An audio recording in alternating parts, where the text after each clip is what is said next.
ఏముంది, చట్టం తన పని తను చేసుకెళ్ళిపోతుంది. తప్పు చేసిన వాడికి ఏదో టైంలో శిక్ష తప్పదు, వెళ్తుంది. దానికి మనం రకరకాల మనుషులు రకరకాలుగా మాట్లాడుతున్నారు. నిన్న వైఎస్ఆర్సీపీ వాళ్ళందరూ బయటకు వచ్చి డీసీపీ ఆఫీస్ లో మాకు రిప్రజెంటేషన్ ఇవ్వలేకపోయాము ఇలాంటి మాటలు మాట్లాడుతూ ఉంటే కర్మ సిద్ధాంతం అనేది నాకైతే గుర్తొచ్చింది. కొన్ని కర్మ సిద్ధాంతాలు కూడా ఉంటాయి కదా.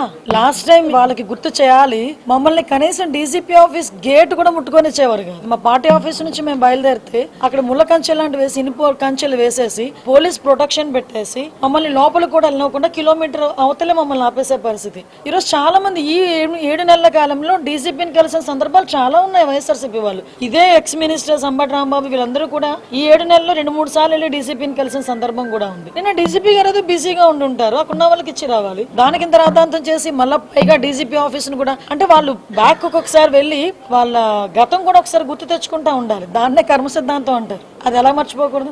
మనం మర్చిపోయిన కర్మ అనేది మర్చిపోదు కదా.